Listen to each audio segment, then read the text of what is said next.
কবির ভাই, মাওনা থেকে ঢাকার উদ্দেশ্যে যে রওনা হয়েছিলে, শানলা ব্রিজের আগে কি ঘটনা ঘটেছিল একটু তুমি বলবা?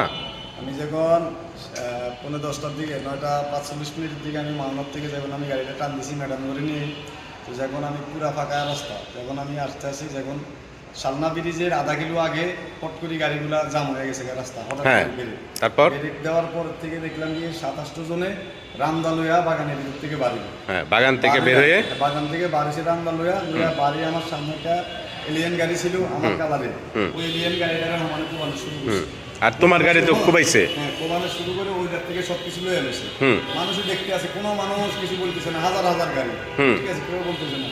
এরপরে আছে আমার গাড়ি নিয়ে আইছে আমার গাড়ি। তোমার গাড়িতে কোন কোন জায়গায় কোপ দিছে? আমার গাড়ির এই যে চাকাটা কোপ দিছে, চাকাটা পরে দেখাই। হ্যাঁ, এই যে আমার যে সাইকেল আছে কোবাইছে, গ্লাসে কোবাইছে, সব জায়গায় বাইরেছে, কিন্তু গ্লাস ভাঙতে এই যে দাগ, গ্লাস ভাঙতে পারে না। ম্যাডামটা চিল্লাচিল্লি করছে।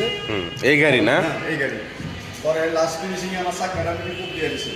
কোপ দিয়ে তারপরে আমি এই চাকা নিয়ে আমি গাড়ি, এই যে চাকা এখানে কোপ দিছে। হ্যাঁ হ্যাঁ, লাস্টে আমি এই যে এখানে এই চাকা নিয়ে আমি তারপরে আমি রাস্তার ডাইন সাইডে গাড়িতে নেমে গেছি। এই যে কোপ রাস্তার ডাইন সাইডে নেমে গেছি, নাইমা তারপরে গাড়ি নিয়ে তারপরে যে নীরব হোটেলের সামনে যায়, তারপর চাকা পাল্টায়া তারপরে আমি গাড়ি নিয়ে ঢাকার উদ্দেশ্যে রওনা দিছি। তার মানে তোমাদের তো ক্ষতি হয় নাই। যাই হোক, আল্লাহ রহমত। ওনারা অনেক কিছু হামতাম করছে গাড়ি। আচ্ছা, ঠিক আছে, ঠিক আছে।